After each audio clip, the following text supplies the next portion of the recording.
This man is described by some as one of the most important figures in countercultural art. But the chances are you've never heard of him.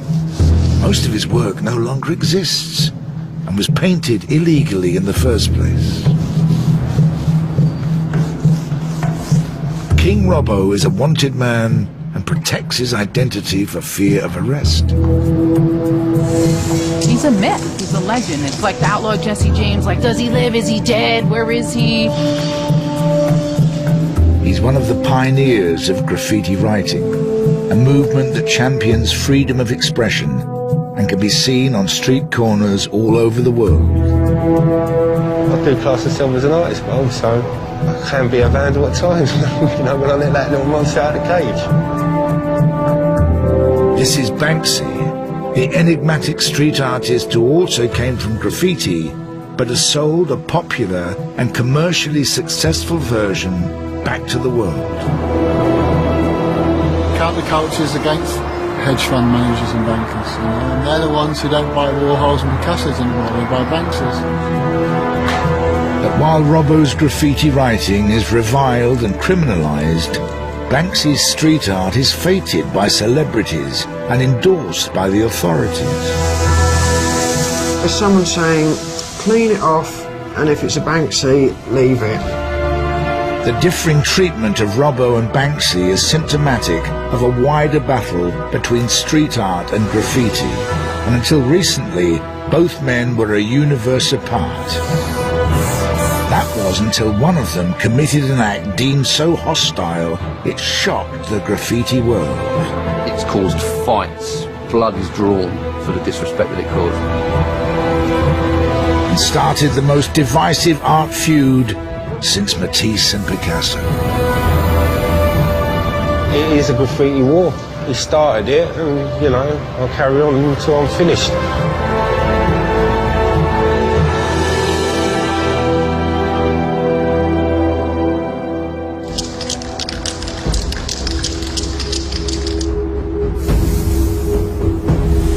King Robbo is an international graffiti legend who's kept his identity secret from the authorities for over 25 years.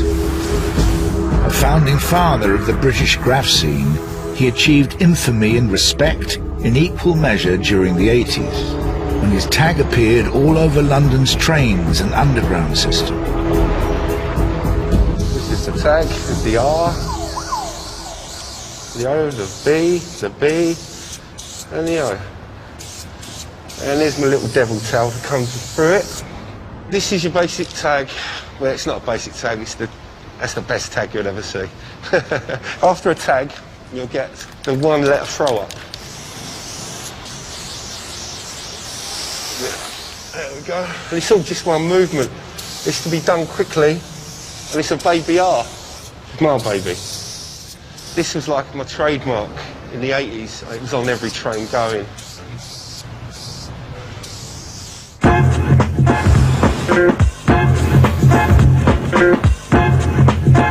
When graffiti first came across the Atlantic, it was seen as another unwanted social ill imported from America.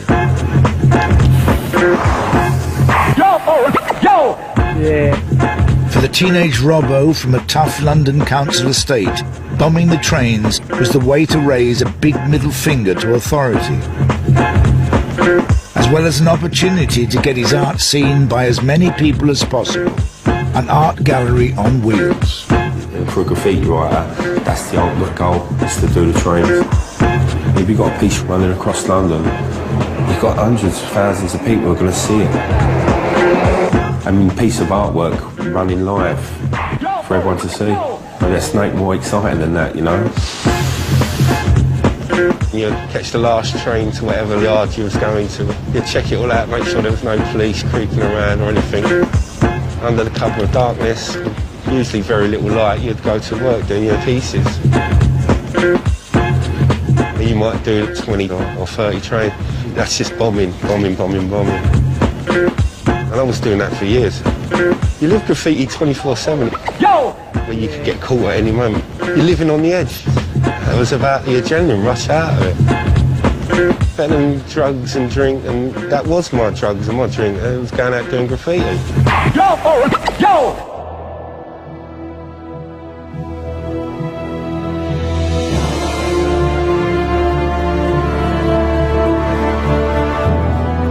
Robbo's talent and ingenuity made him the undisputed graffiti king in London in the 80s and early 90s.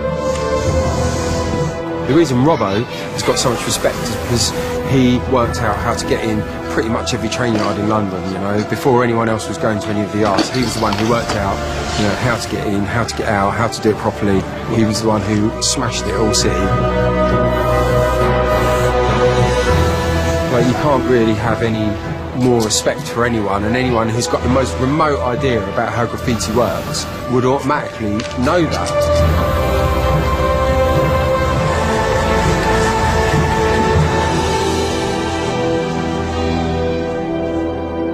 But at the height of his fame, Robbo retired from graffiti. You know, I painted all the trains in London. I got up all over London. I was all city. I've been all over Europe painting trains, and I've been to America and painted trains in New York. You know, I couldn't really take it much further. It was sort of time to sort of grow up and be responsible. I couldn't afford to get arrested and go to prison, because who's gonna support my children when I'm in prison? I'm no good to them there, so that's when I'll give up. All of his work gradually vanished from the walls and trains of London, except for this piece. Painted in 1985 underneath the British Transport Police headquarters on a barely accessible spot of Regent's Canal, it stood largely untouched, becoming the oldest piece of graffiti in London and a testament to Robbo's legendary status. Even in retirement, Robbo was revered by new writers coming onto the scene. But then one night, he met a young artist from Bristol called Banksy. So I was at a place called the Dragon Bar down Old Street. I was introduced to a couple of guys, and they was like, well, it's such an honour to meet you and stuff. You know, they was paying respect. When I was introduced to Banksy, I went, oh yeah, I've heard of you, mate, how you doing? And he went, well, I've not heard of you. Whenever I met someone, whether I heard of them or not, I always said I did hear of them. I never put no one down. And he dismissed me as a nobody, a nothing. So with that, I slapped him. I went, what, you ain't heard of me? But you won't forget me now, will you? And with that, he picked up his glasses and he ran off.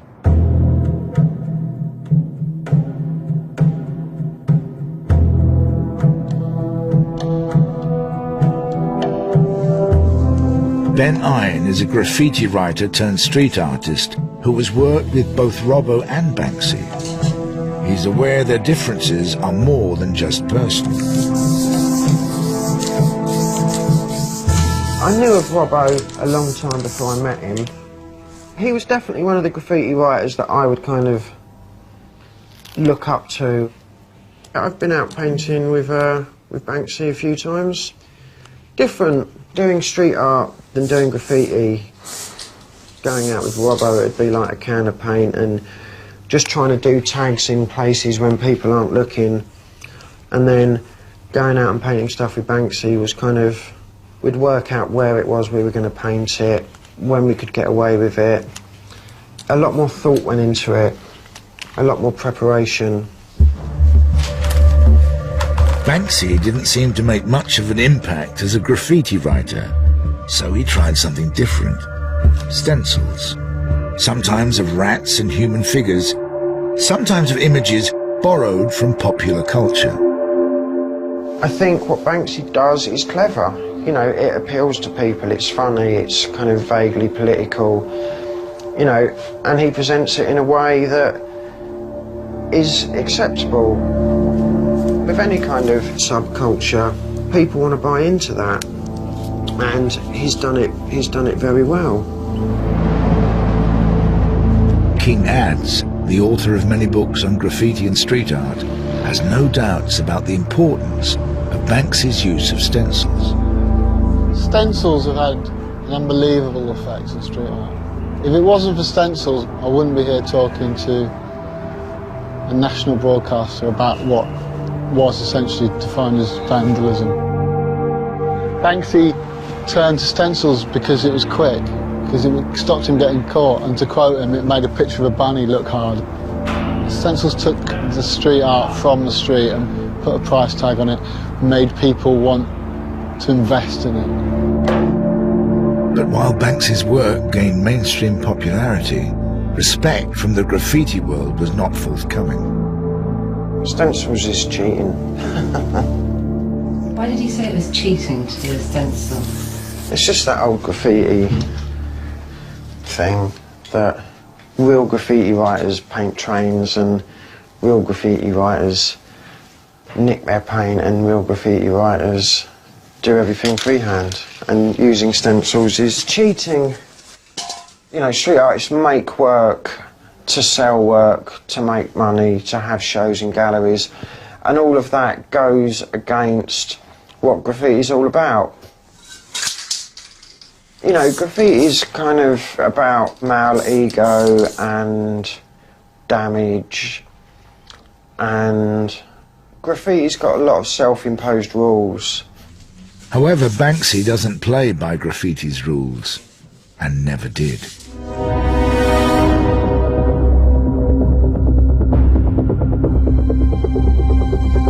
In this book, published in 2009, Robbo told the story of the Dragon Bar fight for the first time, some 10 years after it happened. Shortly after the book came out, Banksy attacked Robbo's final surviving piece of work and turned the famous canal side piece into this. I was angry that it crossed the line by wiping out a bit of history. It took an iconic piece and used it to his own gains. That's a no-no. Banksy declined to be interviewed, but when asked to respond to Robbo's account, he said this.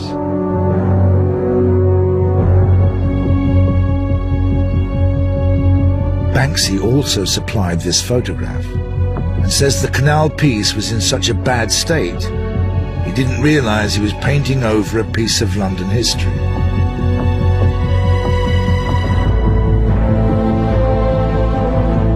Whatever the truth, Banksy's act was considered sacrilegious by many in the graffiti world,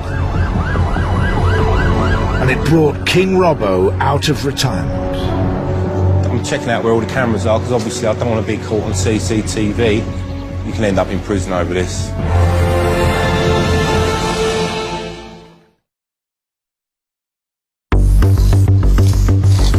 Graffiti writing has a strict code of conduct. One of the most important rules is that you never incorporate a piece by another artist into your own work without their permission. As Banksy did to Robbo. Well, for a piece to exist for 25 years in central London is like an Aztec temple or a Mayan ruin. Robbo's old piece was there for years. It was like an institution. That was just downright wrong. That is a calculated diss. The thing about graffiti is that it's territorial. It's like a dog pissing on a lamppost, you know, it is. Robbo's piece has been up since the 80s, and Banksy came along and toyed with it. In the graffiti world, Banksy doesn't have the right to come and do that. With us graffiti writers, there is a code of conduct, and if you was going to go over someone, you'd totally get rid of that piece and produce something new there. You want to incorporate their piece into yours. If you do that, you're asking for trouble. Robbo was so incensed by Banksy's disregard for the rules of graffiti, he decided to fight fire with fire. This is where the artistic side of that argument developed. Within a week I come back, I jumped on a Lilo. It was Christmas Day morning, about 5 o'clock. I was drenched and freezing cold, and I converted his wallpaper poster into him putting up King Robbo. And then he put the FUC in front of the king, so it was fucking Robbo. So I thought I'd come down here and get rid of the FUC. But now he's just had enough and he's painted over it. It may have been Banksy or his fans, but the graffiti war continued along the canal. Banksy put quite a good one, actually. It was, I don't believe in global warming. Blanked out the global, and I turned it into war. So it said, I don't believe in war. And next year I went, it's too late for that, Sonny. He painted over it all and then put a bird with a roller head. And then I come back and I put, he's not the Messiah, he's a very naughty boy. Robbo, Team Robbo.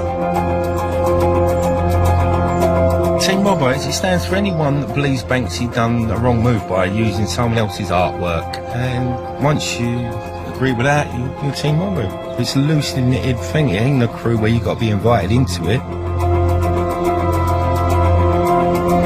This one here had an huckleberry fin fishing and he pulled out a Banksy tag.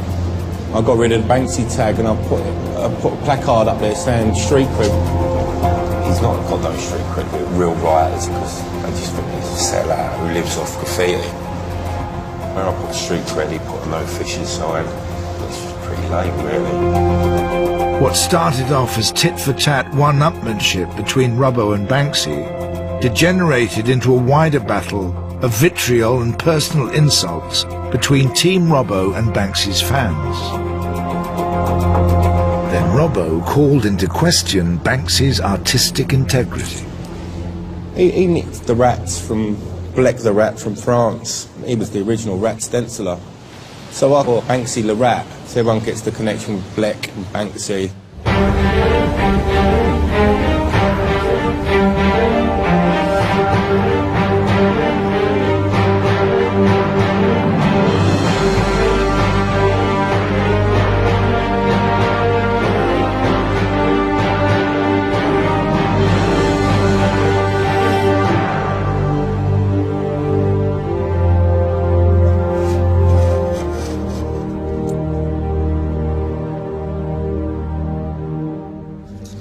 And this is a stencil.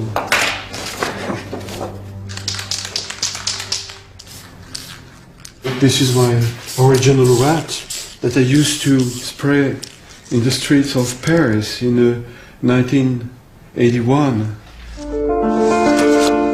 As an art student in the 70s, Blek visited New York. The graffiti he saw there inspired him, just as it would Robbo to produce his own graffiti. But Blek wanted to create a new style. Instead of freehand letter writing, he used stencils, first of rats, then of human figures, often with a socio-political message. One of the pivotal moments of street art was when Blek was inspired to start stenciling full-size figures in the street. That's when street art began to find its voice. It wasn't a tag, it was saying something. It must have been insane walking through Paris in the 80s and you turn a corner and there across the street would be a figure. It's almost ghost-like. He didn't know what was going to happen. He didn't know that in 20, 25 years he was going to be hailed as the godfather of street art. He was just doing it.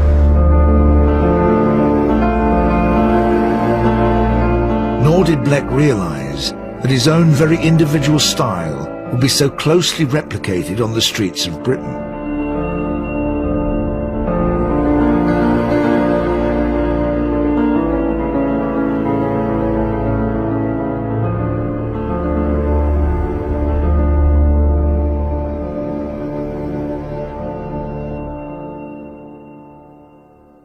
I used to make a lot of soldier. When I see Banksy making a soldier, or when I see Banksy making a Madonna with a child, or when I see Banksy making rats, of course, I see immediately where he takes the idea.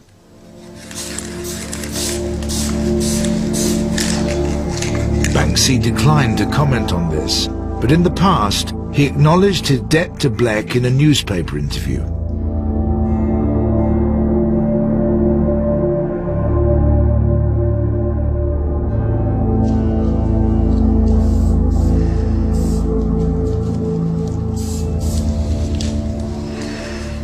Do you feel a bit cross and a bit angry?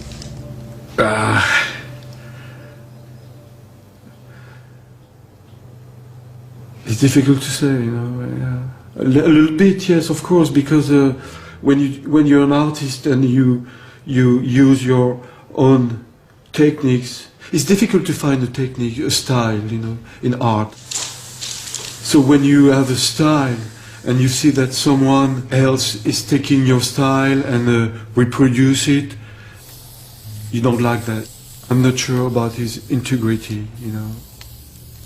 With the Banksy Robbo thing, as an artist, is that a very bad thing if you have a piece that's 25 years old? To have something paint over? Yeah. It's absolutely terrible.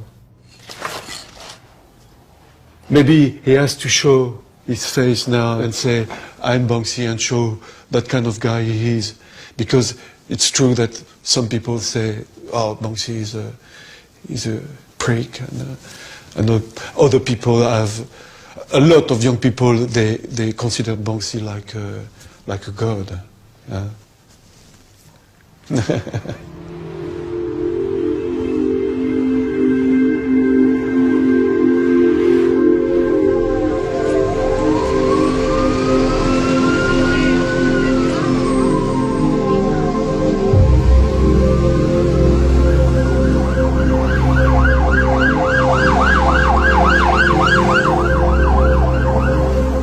Robbo is en route to the canal. He's willing to risk his life and liberty to strike back at Banksy. You've got to jump around a spiked fence, then cross the train tracks. You've got to be concerned with the electric rails. Does that liven you up? A lot of thought and a lot of planning goes into it just to cut down your odds of getting arrested. You've got to know where all the CCTV is. You turn off your phones, pull your batteries out your phones, so you can't be tied to any masts. Everything goes to plan and you get away with it without ending up in a police cell. Job done. Lovely. What happens if you do get caught? Do you run? Oh yeah, I will bolt. Don't worry about that. I don't want to get arrested. I cut down and do the odds as much as I can in my favour. The rest is in the hands of the gods. From this point on, Robbo's wearing a head-mounted night vision camera. He wants to show what's all in a night's work to the graffiti bomber, but is something rarely seen by outsiders. If caught, Robbo could face years in prison.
Love it. I love the excitement. I just got to let that little animal out the cage now and again for the juices to flow, do you know what I mean?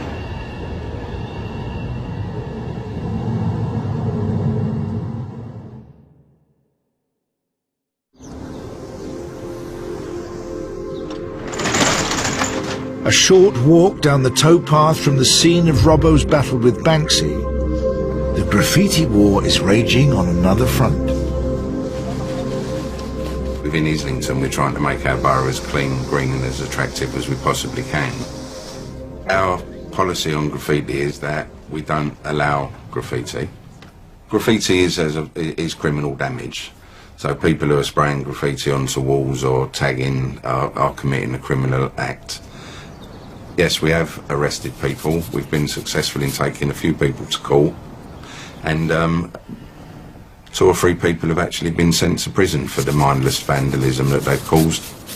Above the graffiti writing that Martin and Darren are removing, a piece of street art is being left alone. Some people might say they're more or less the same. And why are you taking one off and not the other one? Yeah, that is the argument with art, or what you call art or graffiti. I mean, to me, personally, you should remove everything, really.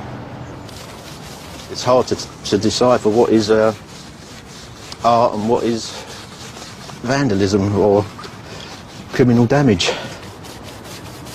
If we come across a piece that we're not sure of, we have to take pictures and then give it to our manager, who will decide whether we can remove it or keep it.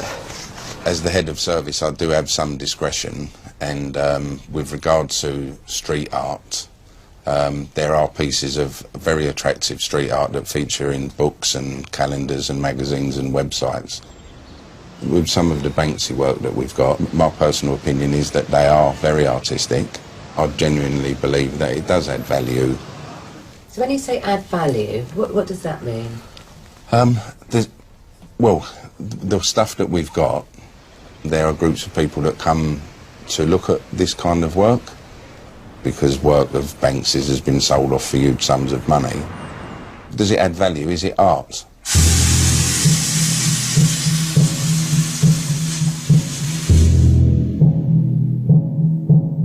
Graffiti writers see the approach by councils across the UK as double standards.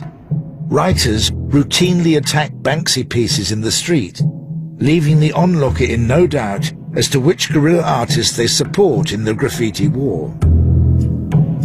It keeps Kenny's council very busy.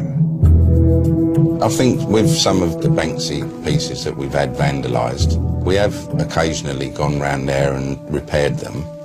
So, for example, there was one where it was the museum attendant who had a mirror behind him and somebody actually wrote something offensive on the mirror.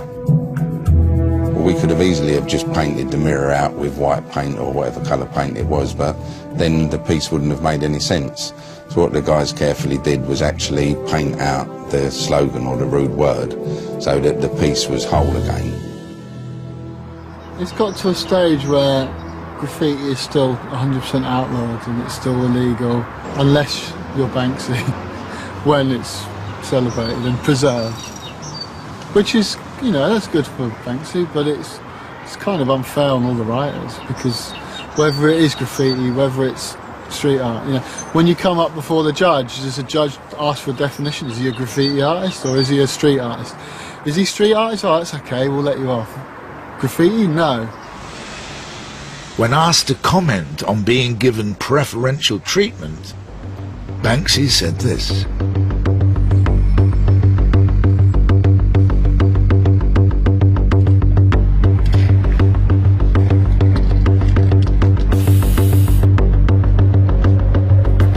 Robbo is preparing to attack another Banksy piece. Where's the camera looking? But while Banksy is protected under perspex, Robbo risks arrest and prosecution for criminal damage. See how quick and easy it is to do a stencil. No skill whatsoever. Someone seems to be stopping and looking. Fucking hell. It's looking off the butt of me. Right, mate? Yeah. Look, one sec, let me finish doing this and I'll talk to you afterwards, alright? Because I've got to do this, yeah? Thanks.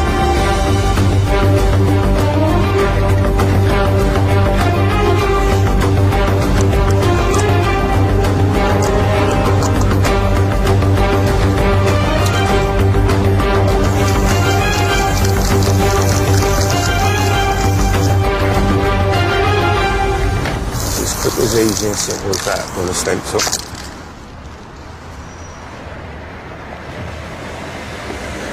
Yeah, look, my name's Robbo, yeah? Been having an argument with Banksy for years, since back in the 90s. I fell out with him. I slapped him, and then all of a sudden last year he went over one of my pieces. It was the oldest piece in London. So since then I've been going over. Burnt another fan. Love it.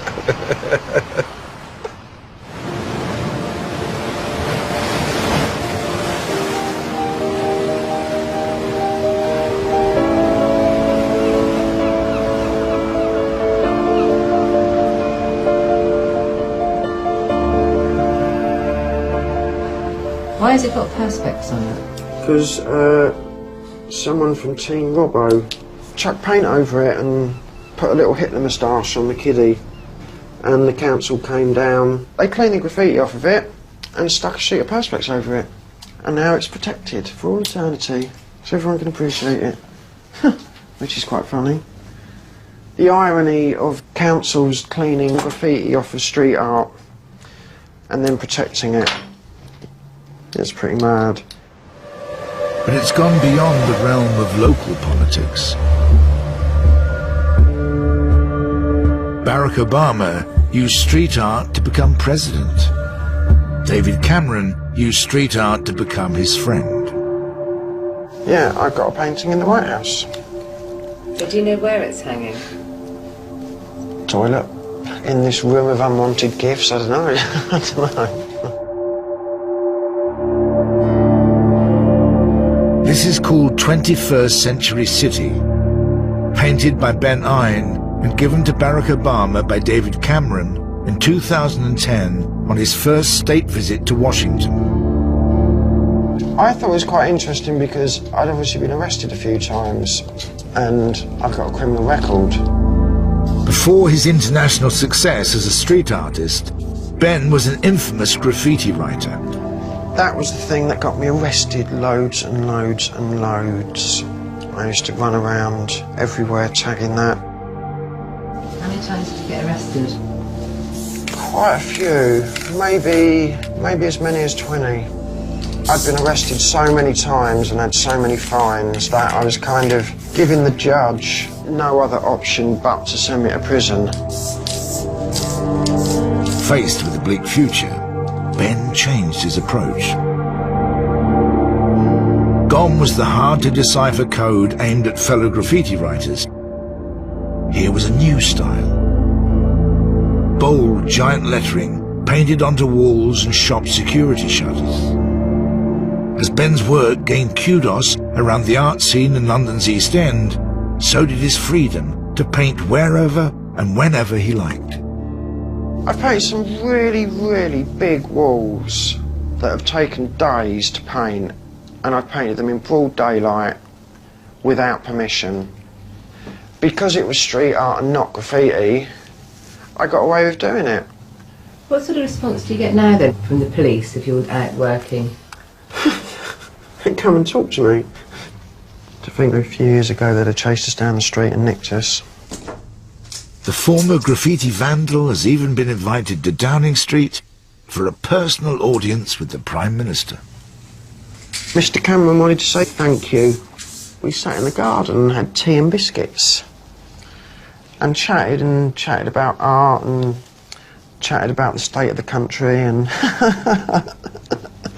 It was funny. What biscuits did they serve you? Kit Kats. I'm massively privileged that I have the opportunity to live off of what I love doing. Yeah, it's amazing. A lot of graffiti writers are now beginning to understand that what they actually do is art. You know, they don't have to go to work and do a job that they hate. You know, they could get a studio, they could make their graffiti, they could have shows and they could sell it.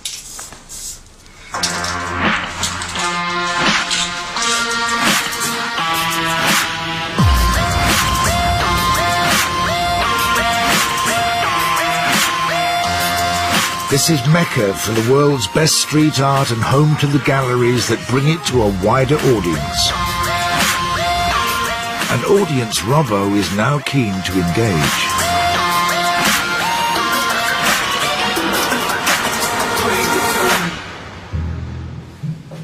pop Tony down there. You got Tony? Hello? Robbo is being given the chance to make the transition from outlaw graffiti writer to professional artist. We're just curating right now. Gallery owner, Pure Evil, has invited Robbo to stage his first solo show, and he's produced 20 new works of art.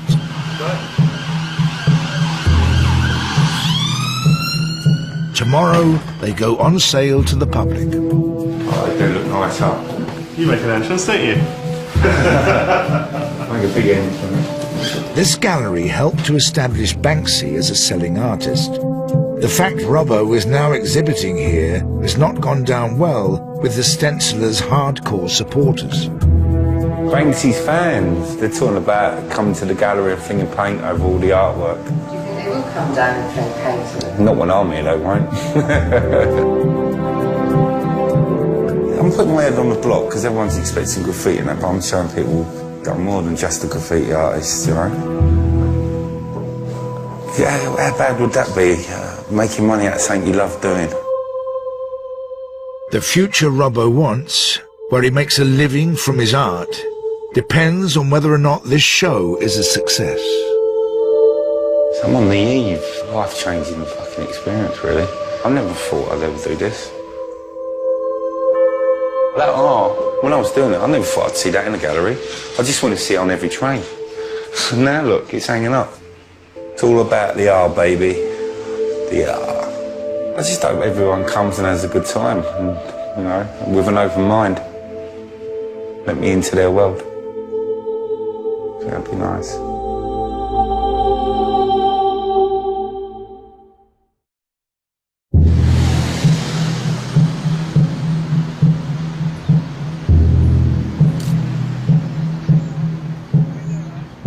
It's the day of Robbo's first solo show. With so much riding on its outcome, he's waiting anxiously in a bar around the corner. I've actually had to borrow funds from people to make this work. I've put everything into it now. I put all my time and money that I've not really got to do all the canvases and the painting. So I do need to sell something to make it happen, to pay back the bank manager. Tremendous. I mean, he shows us different styles, I think. I mean, you can see the old stuff compared to all the new, and yeah, he's got talent. A lot more than certain other people can mention. I think if I was going to buy anything, I'd buy that one, definitely, and maybe that one.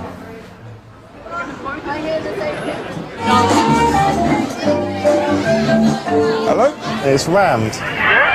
It's completely rammed. There's loads of people standing outside, lots of people standing upstairs, wandering around looking at the art. I've got one guy who's reserved 2 pieces.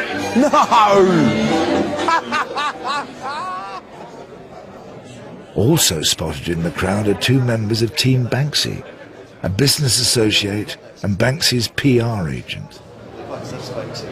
Excuse me, I'm sorry to interrupt. Can I ask what you think about Robbo's exhibition?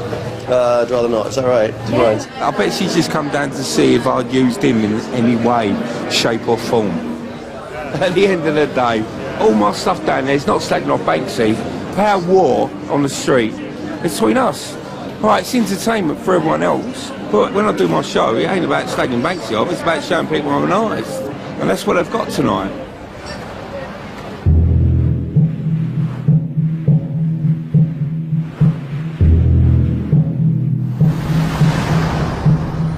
Following the success of his solo show, Robbo's ambition to work as a professional artist looks like becoming a reality. You know, I'm getting opportunities to do commissions all the time. I'm getting flown to Milan, Rome, Paris, like Berlin, this time New York. When you're an artist, you want people to see your stuff. And I used to use the tube system in London for that to happen. Now I'm doing galleries and I'm commissioned. Broader scope of people now know who I am because of Banksy. Even though I don't think it was his intention. Because he went over my piece, it just gave me the kick up the arse I needed to get out there and do it. And I love it. Yeah, thanks, Mr. B.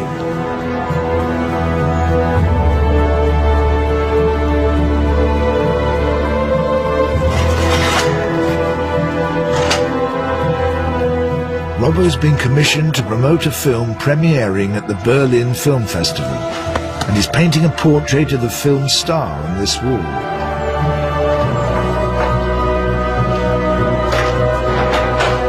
But even here, Robbo can't escape his arch nemesis. It's right next door to Mr. B as well, so we'll see who's the best.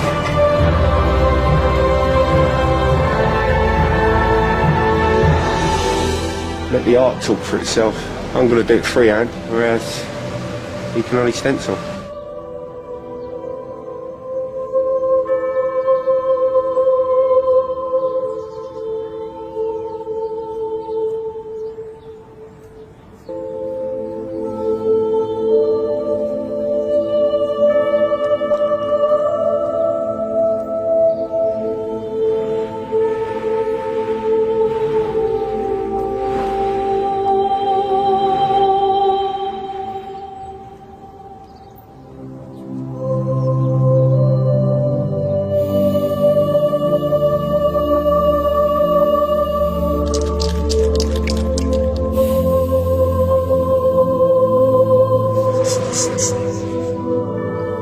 It's stunning.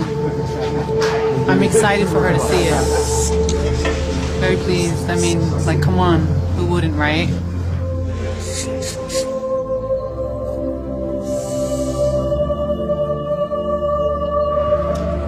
The film's director has brought actress Zoe Kravitz, whose face Robbo has carefully realized in spray paint, to the final unveiling.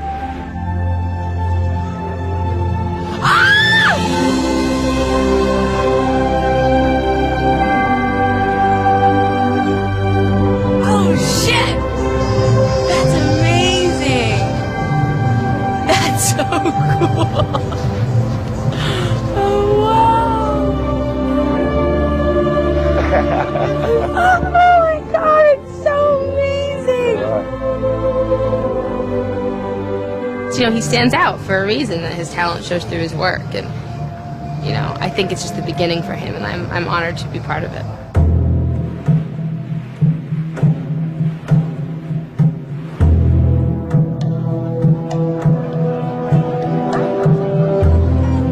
Tonight, Robbo is attending the film's premiere.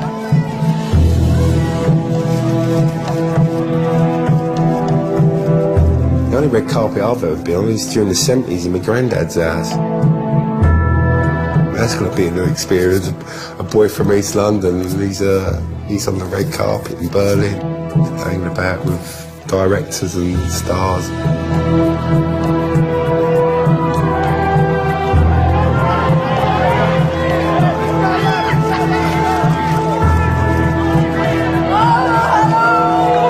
I'm in a really good place in the world. I'm really enjoying it.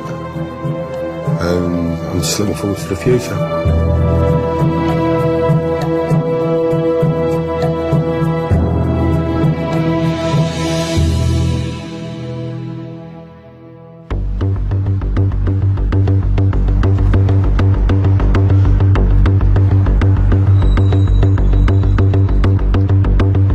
Banksy's gone over my piece yet again, and he's replaced it by what you see over there.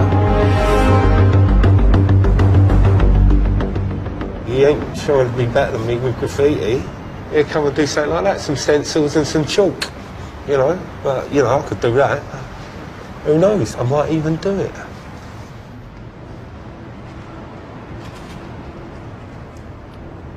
So is the war over? It's definitely not.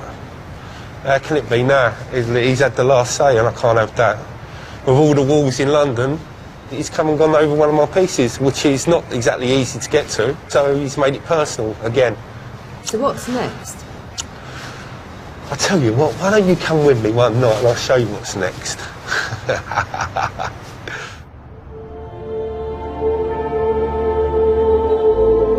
Robbo would never get his chance to retaliate against Banksy. Just days after this filming took place, he was found unconscious in the street with life-threatening head injuries. And he's been in a coma ever since.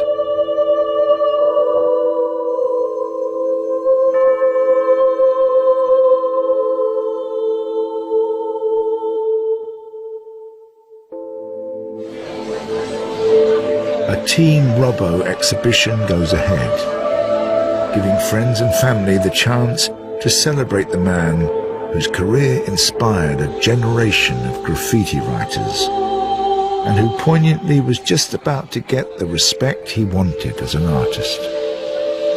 Robbo would have loved today. He'd love to paint art and get paid for it 24/7, you know, and this is another step on the rung on his ladder of becoming a professional artist. I've known him years. He's a fighter. His time's not done. He's, you know, definitely not done. There's so much more for him to do. It's been overwhelming, the amount of support that we've all got, and you know, it makes me proud. He's loved. He's really loved by a lot of people.